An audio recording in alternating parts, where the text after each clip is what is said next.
ओम श्री परमात्मने नमः। ओम नमो भगवते वासुदेवाय। आज श्रीमद् भागवत महापुराण पंचम स्कंद से अध्याय 3 की पावन कथा में हम आज सुनेंगे राजा नाभि का चरित्र। आज की इस कथा में श्री शुकदेव जी कहते हैं राजा परीक्षित से कि हे राजन, आग्नित्र के पुत्र नाभि के कोई संतान न थी, इसलिए उन्होंने अपनी भार्या मेरु देवी के सहित पुत्र की कामना से एकाग्रता पूर्वक भगवान यज्ञ पुरुष का यजन किया। यद्यपि सुंदर अंगों वाले श्री भगवान द्रव्य, देश, काल, मंत्र, ऋत्विज, दक्षिणा और विधि इन यज्ञ के साधनों से सहज में नहीं मिलते हैं, फिर भी वे भक्तों पर तो कृपा करते ही हैं।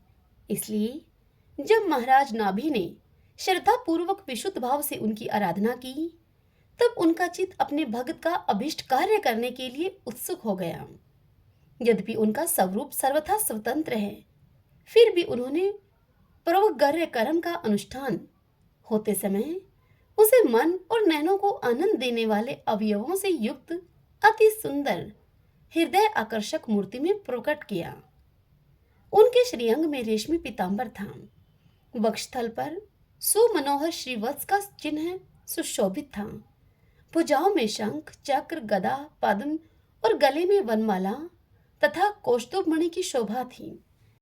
संपूर्ण शरीर अंग प्रत्यंग की कांति को बढ़ाने वाले किरण जाल मंडित मणिमय मुकुट, कुंडल, कंकण, करधनी, हार, बाजूबंद और नुपुर आदि आभूषणों से विभूषित था। ऐसे परम तेजस्वी चतुर्भुज मूर्ति पुरुष विशेष को प्रकट हुआ देखकर ऋत्विज, सदस्य और यजमान आदि सभी लोग ऐसे आह्लादित हुए जैसे कि मानो निर्धन पुरुष अपार धनराशि पाकर फूला नहीं समाता है। फिर सभी ने सिर झुकाकर अत्यंत आदर पूर्वक प्रभु की आज्ञा के द्वारा पूजा की और ऋत्विजों ने उनकी स्तुति की। ऋत्विजों ने प्रभु से कहा कि हे पूज्यतम, हम आपके अनुगत भगत हैं, आप हमारे पुनः पुनः पूजनीय हैं, किंतु हम आपकी पूजा करना क्या जाने।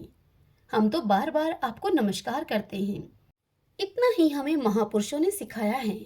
आप प्रकृति और पुरुष से भी परे हैं, फिर प्राकृत गुणों के कार्यभूत इस प्रपंच में बुद्धि फंस जाने से आपके गुणगान में सर्वथा असमर्थ ऐसा कौन पुरुष है जो प्राकृत नाम, रूप एवं आकृति के द्वारा आपके स्वरूप का निरूपण कर सके।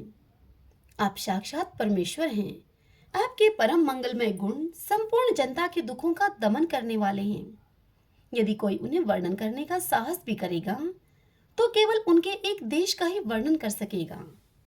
किंतु हे प्रभु, यदि आपके भक्त प्रेम गदगद वाणी से स्तुति करते हुए सामान्य जल, विशुद्ध पल्लव, तुलसी और दूब के अंकुर आदि सामग्री से ही आपकी पूजा करते हैं, तो भी आप सब प्रकार संतुष्ट हो जाते हैं।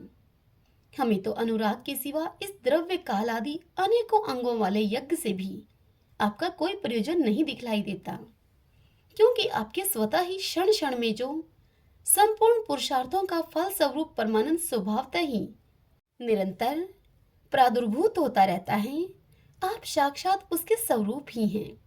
इस प्रकार यद्यपि आपको इन यज्ञ आदि से कोई प्रयोजन नहीं है, फिर भी अनेक प्रकार की कामनाओं की सिद्धि चाहने वाले हम लोगों के लिए तो मनोरथ सिद्धि का पर्याप्त साधन यही होना चाहिए। आप ब्रह्मा आदि परम पुरुषों की अपेक्षा भी परम श्रेष्ठ हैं। हम तो यह भी नहीं जानते कि हमारा परम कल्याण किसमें है और न हमसे आपकी यथोचित पूजा ही बनी है। तथापि जिस प्रकार तत्वज्ञ पुरुष बिना बुलाए भी केवल करुणावश अज्ञानी पुरुषों के पास चले जाते हैं, ठीक उसी प्रकार आप भी हमें मोक्ष संज्ञक अपना परम पद और हमारी अभिष्ट वस्तुएं प्रदान करने के लिए अन्य साधारण यज्ञ दर्शकों के समान यहाँ प्रकट हुए हैं।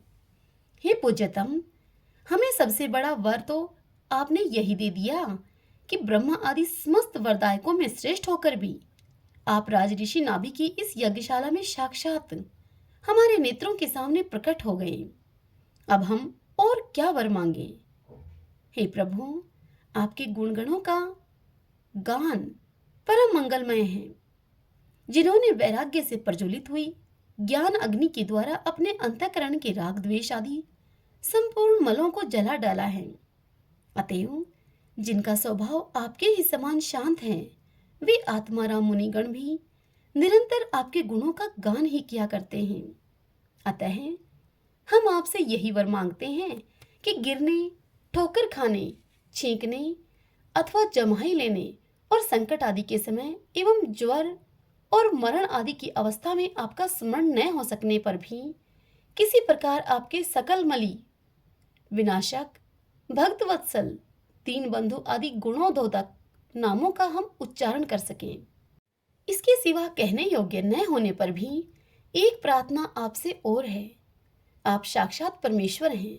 स्वर्ग अपवर्ग आदि ऐसी कोई वस्तु नहीं है जिसे कि आप न दे सकें। तथापि जैसे कोई कंगाल किसी धन लुटाने वाले परम उदार पुरुष के पास पहुंचकर भी उससे भूसा ही मांगे, ठीक उसी प्रकार हमारे यजमान ये राज ऋषि नाभि संतान को ही परम पुरुषार्थ मानकर आपके ही समान पुत्र पाने के लिए आपकी आराधना कर रहे हैं।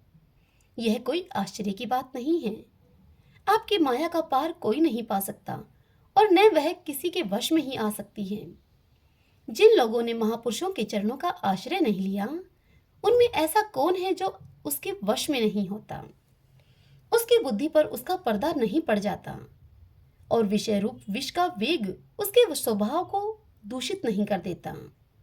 हे देव देव, आप भक्तों के बड़े बड़े काम कर देते हैं।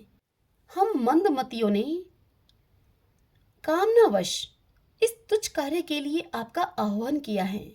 यह आपका अनादर ही है, किंतु आप समदर्शी हैं, अतः हम अज्ञानियों की इस दृष्टता को आप क्षमा करें।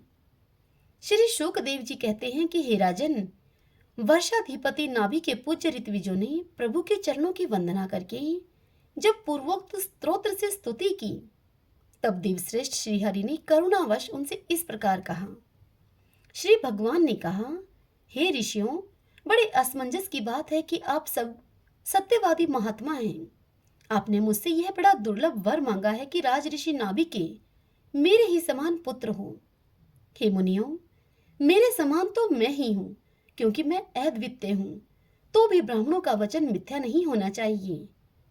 द्विज कुल मेरा ही तो मुख है, इसलिए मैं स्वयं ही अपनी अंश कला से आग्नेत्र नंदन नाभि के यहाँ अवतार लूंगा, क्योंकि अपने समान मुझे कोई और दिखाई ही नहीं देता। श्री शुकदेव जी राजा परीक्षित से कहते हैं कि हे राजन, महारानी मेरु देवी के सुनते हुए उसके पति से इस प्रकार कहकर भगवान अंतर्ध्यान हो गए। विष्णुदत्त परीक्षित, सुनिए, उस यज्ञ में महर्षियों के द्वारा इस प्रकार प्रसन्न किए जाने पर श्री भगवान महाराज नाभि का प्रिय कार्य करने के लिए उनके रनिवास में महारानी मेरु देवी के गर्भ से दिगंबर सन्यासी और उद्धवव्रता मुनियों का धर्म प्रकट करने के लिए शुद्ध शतोमय विग्रह से प्रकट हुए। ओम नमो नारायण, ओम नमो नारायण। हरि ओम तत्सत। भक्तजनों, आज की यह कथा यहीं समाप्त हुई। इससे आगे की कथा आपको अगली वीडियो में सुनने को मिलेगी। आपको यह कथाएं कैसी लगती हैं? वीडियो को लाइक करके और कमेंट बॉक्स में कमेंट करके मुझे आप अवश्य बताइए। जय श्री कृष्णा। राधे राधे।